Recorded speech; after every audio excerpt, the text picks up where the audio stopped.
Well, there was no doubt in this one. Despite having no CMC, 180 yards on the ground for the San Francisco 49ers in this Week 1 win over the Jets. Mason chewing up most of that production, $147 and that touchdown. Last gasp from the Jets before pulling Aaron Rodgers with this fourth down look. Garrett Wilson ain't able to haul it in as it's 32-19, no doubt about it. San Francisco still the class of the NFC. I'm joined by the class of HQ. Douzable, Bryant, McFadden joining us here post-game. Mac, this was none of what we were promised from the New York Jets. It was going to be add Rodgers and offense to a stout defensive performance a year ago, and we didn't see either of those things. Where do you start cleaning things up after this one? Defensively for the Jets. At the line of scrimmage. When you look at the Jets defense over the last few years, that has been the one thing they've been able to hang their hat on. Even with the woes or the inconsistencies on the offensive side, it's been the defense, the toughness, right? Being able to set the tone at the line of scrimmage, tackle well, harass opposing quarterbacks, and make life miserable for offenses that they were facing. In tonight's matchup, we saw the total opposite. I've never seen a New York Jets defense under Coach Robert Saleh that soft at the point of attack. The running lanes that were wide open, you can drive an Amazon Prime truck through there and deliver all the packages you want to deliver based on the job the offensive linemen were doing for Jordan Mason. I mean, his first career start, 28 touches for 147 yards and a touchdown. That's puffing.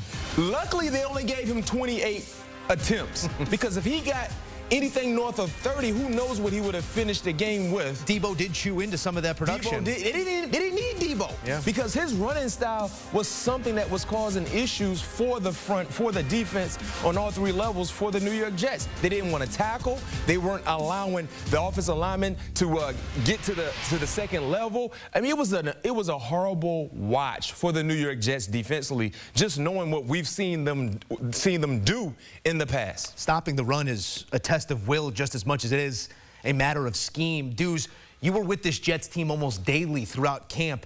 Relative to what your expectations were coming in, how alarming was this run-stuffing defense or lack thereof? Yeah, it's very alarming, Moose. And when you look at it, they were kind of soft in the middle. And I think a guy that they missed sorely today was Lucky Fotu, who they signed this offseason from the Arizona Cardinals. He's a bigger body type defensive tackle, and they didn't have him. So, guys like Solomon Thompson and Jalen Holmes were in there trying to hang on to those double teams. And B-Mac kind of alluded to it, right? When you have a defensive line, you're led by your defensive line, you expect that group to show up and be the focal point of your defense. Well, that did not happen today. Jordan Mason ran with purpose. Obviously, he was ready for his opportunity. He took full advantage, 28 carries, 147 yards, 1 touchdown. Should have actually had multiple touchdowns. A couple were called back. But kudos to the offensive line for the San Francisco 49ers. That was one of my keys going into this game, right? They have a rookie at guard and Dominic Pooney, and I thought that Quentin Williams could take full advantage of that, but that just did not happen today. And if you're the New York Jets, you got to go back to the drawing board, right? Because you should have known a running back at 5'11", almost 230 pounds, they were going to run downhill at you, and it seems like the Jets defense just had no answer for it. It certainly looked that way, and just as productive as this offense was for the San Francisco 49ers, that's how bad the run stop was for the Jets. Again, 180 yards rushing on the ground. Dudes, what about this Kyle Shanahan run scheme makes it so plug and play? I won't sit here and suggest that Christian McCaffrey isn't a +1 both in the pass and the run, and you're going to have a drop-off, but it seems like you can take a serviceable player, putting into this run scheme, and you're going to get certain things like this. Yeah, Moose, it's the misdirection, and B-Mac could talk to you about this. They give you so much pre-snap motion. Your eyes have to be so disciplined on defense. On some of those Jordan Mason runs, right, the blocking scheme was going to the left, but he would break out to the right, right? So if you're not following your keys, right, Kyle Shanahan will cut you up no matter who the running back is. And that's why people have always questioned in regards to his scheme and even his father's scheme, right? If you just have a decent running back, we'll be fine. If a guy is a one-cut, get downhill type of running back, he'll have success in this Shanahan tree. And that's why a lot of people also question Brock Purdy. Now, I'm not one of those people. I think Brock Purdy is a really good quarterback, and he's perfect for this system. But Kyle is so masterful in regards to the pre-snap motion, the short motions, right? Have your eyes over here. We're going to run it this way, right? You think it's a reverse this way, but we're coming out the back way. And then he's so multiple in regard to his personnel. I mean, you see all type of personnel. Kyle Juszczyk is a fullback, but they use him as a receiver sometimes. Christian McCaffrey is a running back, but they use him as a receiver sometimes. Deebo Samuel is a wide back. They put him out at receiver, and they put him in the backfield. So that's why it's so hard to prepare for this offense, because they give you so many looks personnel-wise, but then they give you so much pre-snap motion. You have to be disciplined with your eyes, or you'll get cut up like the Jets did today. San Francisco 49ers possessed the ball for 38 minutes and 40 seconds. Aaron Rodgers has started 246 games in his career. No team has possessed it for more time than the 49ers did on this night. So if you're looking for flow offensively, there's the reason why you did not find it. We need an Aaron Rodgers thought here, because we didn't get the sample size maybe that we were going to expect to see. The play count wasn't there. The time of possession, neither. They really were playing from their heels throughout much of this game because of what the 49ers did in the run game. What did you make of Rodgers and his return? We saw some good things. We saw some things that I guess offensively they kind of left on the table. Most importantly, he came out of this ball game healthy, right? That's the most important thing. You wanted to win, you didn't win, but at least Aaron Rodgers got through this ball game healthy. I would love to see more, an aggressive style to this offense. You know, in the first half, he only had 7 completions. 7 of those completions came to 2 guys, Garrett Wilson and Breece Hall. We saw him open up a little more in the passing game in the second half. You talk about Allen Lazard getting involved in the passing game. That's a plus. But it starts and it stops, Joe, at the line of scrimmage. You know, we talked about how San Francisco won the line of scrimmage against the Jets defense. The same can be said defensively for the Jets and how they just won that game within the game against the offensive linemen from the Jets. Remember, they invested so much into improving the offensive line for the Jets because that's been an issue in so many years, right? And then they've added depth, but they were not tough enough as well. When you talk about in these type ball games, LeJay, you know better than anybody. You have to play tougher longer.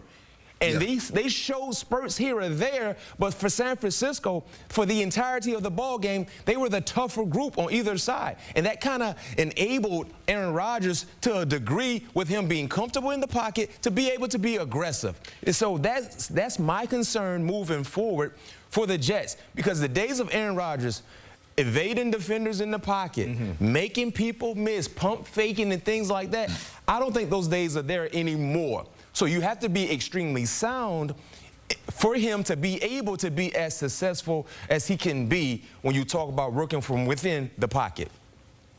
I think for me, the biggest concerning thing was them not being able to get the run game going, right, with Breece Hall. They really struggled at the point of attack. I mean, Fred Warner is a freak of nature.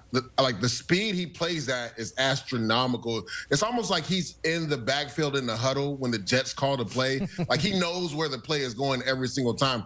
I thought the Jets O-line actually protected it pretty well, besides the one Tyron Smith gave up the sack to Nick Bosa. Other than that, I thought they protected really well. You know what really hurt these guys, fellas? They didn't have many plays. They had 37 plays before Tyrod Taylor came in the end of the fourth quarter. B-Mac, you know this. Most offenses are going to get 60 to 65 plays in a game. 37 plays in the fourth quarter? Like, you're not going to build a rhythm up on offense. It's hard to get continuity on offense when you only have 37 plays. Fellas, they had 5 3-and-outs or less, and the one less was the fumble that Breece Hall had. You have 5 3-and-outs, you're not going to win a football game because you cannot build continuity and get a rhythm on offense. So that was what was so concerning for me, because with this revamped offensive line, I thought they would be able to run the football, to put sustained drives together. They really did a good job on that third drive. But besides that, we didn't see them have any sustained drives. And you can't build a rhythm on offense if you're going 3-and-out every time you're out there. To your point, Deuce, 7 combined tackles for Fred Warner. Felt like about 10 more than that. A forced fumble, and so much of what he does, like you said, quarterback on the defense, very cerebral, doesn't show up in that box score. I will also point out from a numbers standpoint that 37? 37 is more than... Before Tyrod came in, 37 is more than 4. So to your point, he got out healthy. You got to see a healthy Aaron Rodgers, and that arm talent still apparent in moments in this game. So offensive flow, that hopefully will come throughout this year. Let's finish with a thought here on the 49ers, because just like years before, this is a team that dealt with the greatest heartbreak, getting there and losing. It's a Kansas City Chiefs team that seems to be better. Is there a world where you could see this being a San Francisco 49ers team. I mean, this was page 1 of the Kyle Shanahan playbook. We saw nothing from the 49ers offensively from a scheme standpoint. You saw no Christian McCaffrey. You were forced to hand the ball to Deebo Samuel a little bit. Brandon Ayuk's got to be better with that fresh ink on the contract. Is there a chance that we get a better version of the 49ers this season, Mac? Yeah, there's a chance. And the reason why I say that, guys, is because they didn't have Christian McCaffrey tonight. They didn't have Dre Greenlaw tonight. Halafunga also in the secondary. And they did not miss either any of those guys. This was dominant stuff from the twos. And Brandon Ayuk just got to camp. Well, not to camp, but he just got with the team. Trent Williams just got with the team.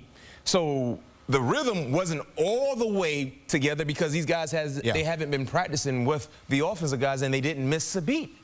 So to your point, yes, I can see a world where these two teams see each other at some point when it's all said and done, because the talent level is there. You don't question the talent. And then the continuity and just the coaching is so good. Just the coaching is so good. And Sorensen, the new DC, former player at linebacker in the NFL, it seems like he has a system in place where these guys are really believing in what they do. And the one issue for San Francisco a year ago defensively was their inability to stop downhill running attacks. Remember how successful Baltimore was Christmas night. And if you look at the Super Bowl as well, Isaiah Pacheco had some success running downhill. I feel like that could be an area of concern for them, especially in tonight's matchup, knowing they were facing off against Breece Hall and knowing the Jets wanted to get the running game going downhill.